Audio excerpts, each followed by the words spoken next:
The air in professional women's basketball isn't just charged with competition. It's crackling with the high-stakes electricity of a labor standoff, threatening to dismantle the league's historic momentum. The scene is no longer a negotiating table, but a psychological battlefield, where the WNBA Players Association's call for collective sacrifice is being systematically undermined by a cascade of individual, life-altering decisions. This isn't a theoretical debate over revenue sharing or collective bargaining principles anymore. It is a raw, human drama about security versus solidarity, immediate need versus long-term gain, and a generation of athletes watching the promise of a breakthrough season evaporate in a fog of strategic miscalculations and hardball tactics. The league, under the calculated guidance of Commissioner Adam Silver, has made a move so direct and potent it has shifted the entire foundation of the negotiation. They have begun putting real, signed contract, offers some promising salaries, nearly 8 times current figures directly into the hands of players who have never seen such numbers. The union's wall of unity, built on promises of a better collective future, is now facing a siege of personal temptation. And every silent phone call with an agent, every spreadsheet comparing offers, is another brick loosening. To understand the profundity of this moment, one must first appreciate the ground upon which this conflict erupts. The 2024 WNBA season was not merely successful, it was transformative, fueled by the seismic arrival of rookies like Caitlin Clark, Angel Reese, and Cameron Brink. The league experienced a cultural and commercial renaissance unseen in its 28-year history. Arenas that once echoed with empty seats were packed, with attendance soaring by double digits. Television ratings didn't just climb, they shattered records, turning regular season games into must-watch national events. Jerseys flew off shelves, social media engagement exploded, and a league-long fighting for mainstream recognition found itself at the center of the sports conversation. This was the golden moment, the hard-won platform from which the Players Association, WNBPA, could negotiate a new collective bargaining agreement, CBA, from a position of unprecedented strength. The players, the undeniable engine of this growth, rightfully sought to translate that surge into tangible financial rewards, improved working conditions, and a greater share of the league's burgeoning revenue. The previous CBA, ratified in 2020, was a landmark document hailed as a massive step forward. It included a 53% pay increase, improved travel standards, and full salary continuation for maternity leave. Yet, almost immediately, the league's explosive growth rendered it outdated. Stars like Breanna Stewart and Jewel Lloyd, the faces of the league, were vocal about the need for the next deal to be truly transformative, to reflect not just incremental progress but a fundamental recalibration of value. The union entered negotiations with ambitious goals: a significant increase in revenue share, moving toward a 50-50 split akin to the NBA, higher base salaries for all players, better charter flight access, and improved marketing commitments. The league's ownership groups, a consortium of deep-pocketed entities often tied to NBA franchises, presented a counteroffer that was, by any objective measure, substantial. It reportedly featured a dramatic escalation of maximum salaries from approximately $241,000 to a potential $2 million by the end of the new CBA's term, an astronomical leap. It included raises across the roster, enhanced benefits, and commitments to better travel. It was, in the words of one sports business analyst, a serious 9-figure package that would change the financial reality for every woman in the league. Yet, to the union's leadership, it fell short of the holistic vision they sought. The revenue share wasn't where they wanted it. The mechanisms for growth were tied to benchmarks they considered onerous. They saw it not as a partnership in the league's success, but as a calculated counter that still undervalued their contribution to the soaring franchise valuations and media rights conversations. The philosophical standoff crystallized as the December 31st deadline to opt out of the final year of the old CBA approached. The union opted out, setting a new negotiating deadline of January 10th. As that date neared, talks grew tense. Then, on January 9th, the league office executed a maneuver that changed the game entirely. In a memo to all 12 team executives, the WNBA clarified that they were clear to begin sending formal, legally binding qualifying offers to free agents starting January 11th. These weren't vague expressions of interest or hypothetical frameworks. These were concrete contracts with specific dollar figures, capable of being signed immediately under the terms of the expired CBA, which remained in effect in this status quo period. Simultaneously, the league presented the union with a last-minute proposal for a brief moratorium, a temporary halt to all transactions, to allow more negotiation time. The union, viewing it as a pressure tactic, rejected it.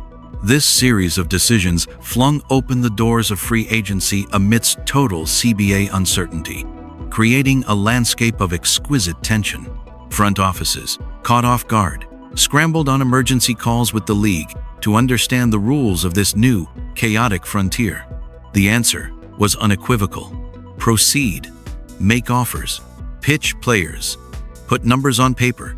The strategic genius or ruthless calculus of this move by Adam Silver and the league office cannot be overstated. It bypassed the collective will of the union leadership and spoke directly to the individual circumstances of each of the 144 players. It weaponized the very real financial pressures that many WNBA athletes face. Consider the average salary, which sits around $120,000. For every Aja Wilson or Kelsey Plum earning a supermax, there are dozens of players for whom a six-figure salary is a life-changing but not life-securing sum. Many play overseas during the WNBA offseason to make ends meet, a grueling schedule that takes a physical and mental toll. Now, imagine you are one of those players. Your union representatives are on group calls, urging patience and solidarity, painting a vision of a collectively one paradise. Then your phone vibrates. It's your agent. The Indiana Fever, the league's hottest commodity thanks to Caitlin Clark's gravitational pull, have sent a qualifying offer. The number is $300,000 or $400,000. It is double, perhaps triple, your previous salary. The psychology in that moment is devastating to collective action. This is no longer about an abstract revenue share or a future percentage of a yet-to-be negotiated media deal.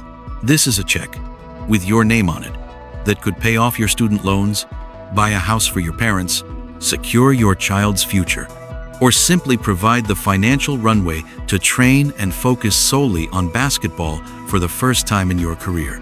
The union's argument, "Turn this down for a better deal for all of us later," collides with the immediate, visceral reality of personal financial security.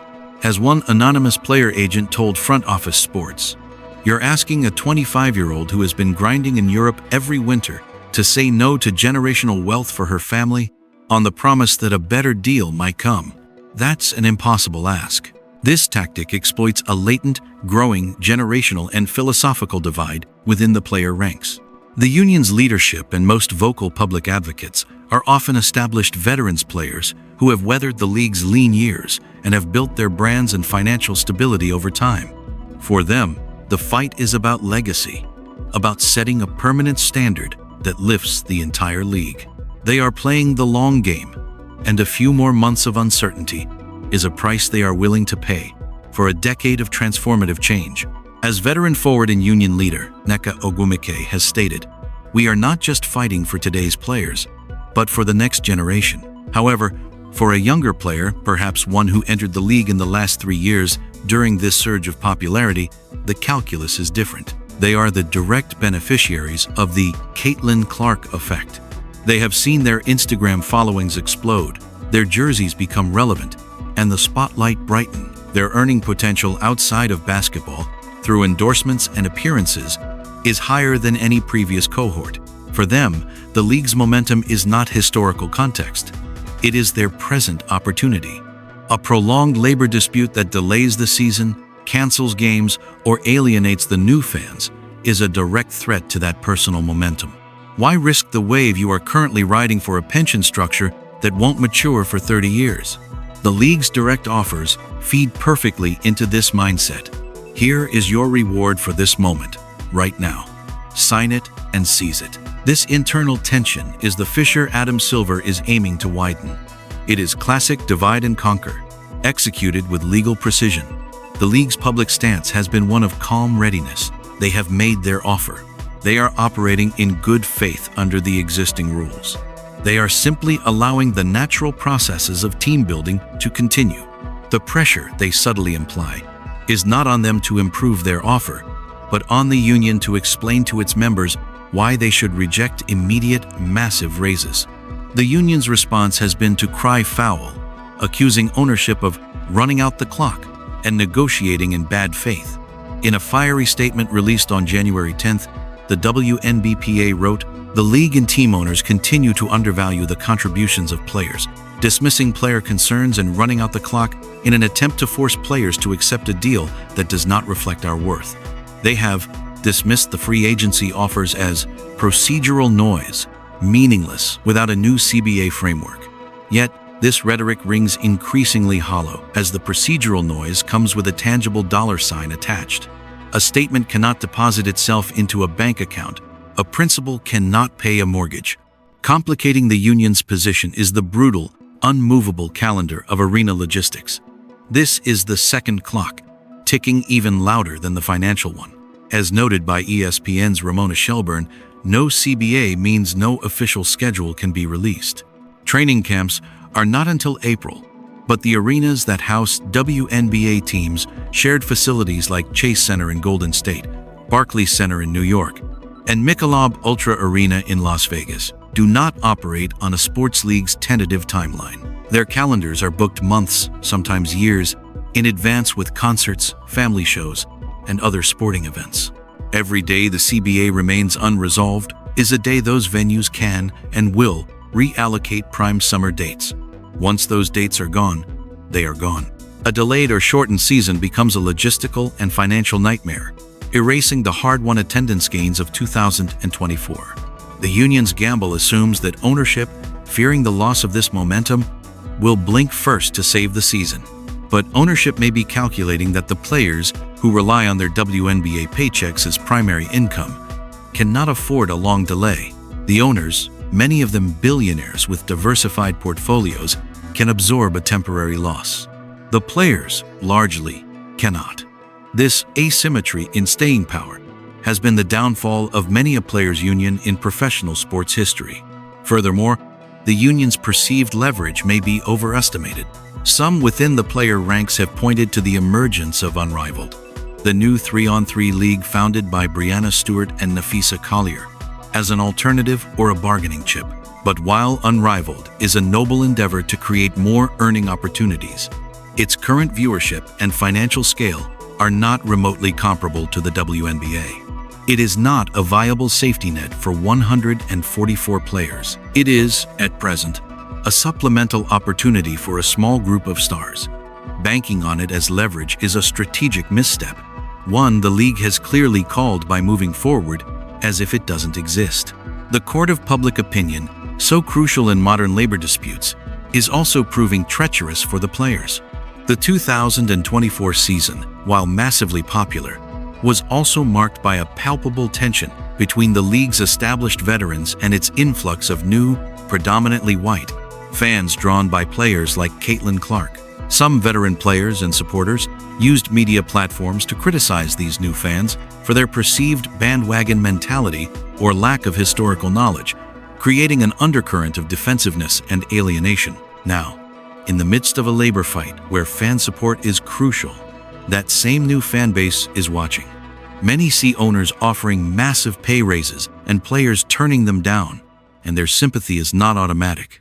The narrative of greedy players is an easy one for critics to latch onto, especially when the offers on the table seem, from the outside, extraordinarily generous.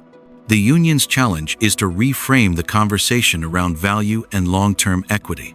But that nuanced message is being drowned out by the simple, powerful imagery of immediate, rejected millions.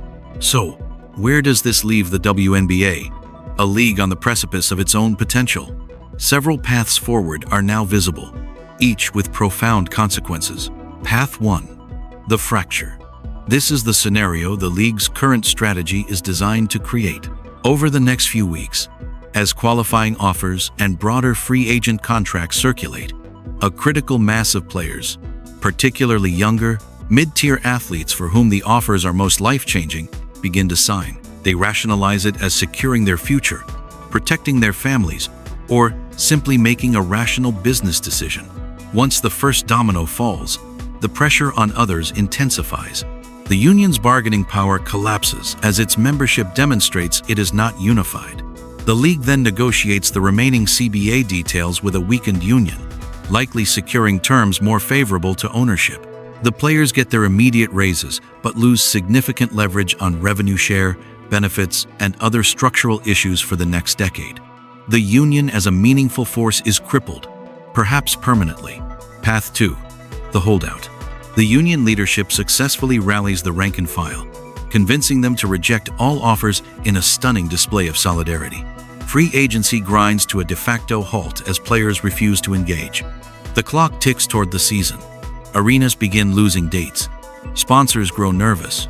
The league faces the very real prospect of delaying or canceling regular season games, the nightmare scenario for a league riding a wave of popularity.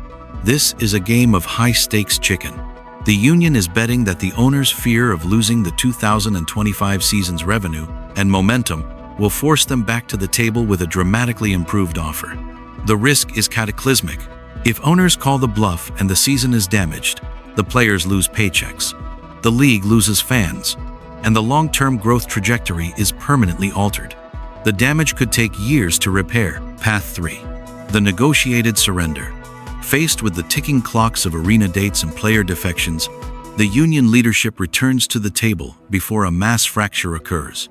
They accept a deal that is incrementally better than the last league offer, perhaps slight tweaks to the revenue-sharing triggers, modest improvements to the benefit package, and proclaim a historic victory, focusing on the dramatic salary increases. This allows the season to proceed on time, saves face for the union, and lets the league capitalize on its momentum. It is the most likely, if least dramatic outcome, mirroring the conclusion of most professional sports labor disputes. The players gain financially, but not as much as they hoped. The owners preserve their long-term economic model, and the business of basketball resumes. The tragedy, palpable to every observer who cares about the sport, is that 2024 presented a rare, almost perfect alignment of stars. The product was compelling, the stars were charismatic, the market was receptive, and the financial trajectory was pointed steeply upward. This should have been a celebration, a coronation of a league arriving at last. Instead, it has become a brutal lesson in the clash between idealism and economics, between collective power and individual need. Adam Silver, a commissioner who navigated the NBA through a pandemic and multi-billion-dollar media deals, is playing a cold, long game. He understands that in labor negotiations, the most powerful force is often not a picket line but a paycheck. By sending out those qualifying offers, he has transformed the negotiation from a battle of statements into 1,000 quiet, personal crises in living rooms and agents' offices across the country.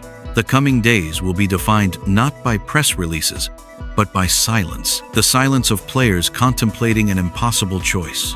The silence of phones not ringing from the union. The silence of arenas as potential game dates are quietly filled with other events. When the history of this inflection point is written, it may not record the details of the revenue share percentage. It will record the moment the league realized that the greatest pressure point was not the union head, but the individual player staring at a number on a page that represented a future she had only dared to dream of, and the agonizing cost of saying no for the sake of a we that may or may not hold. The WNBA's future hinges on the answer to a single, brutal question. When the dream offer arrives, does the player sign for herself, or does she hold the line for everyone else? In that question lies the fate of a league, a union, and a historic moment that hangs in the balance, threatening to spiral away just as it was within grasp.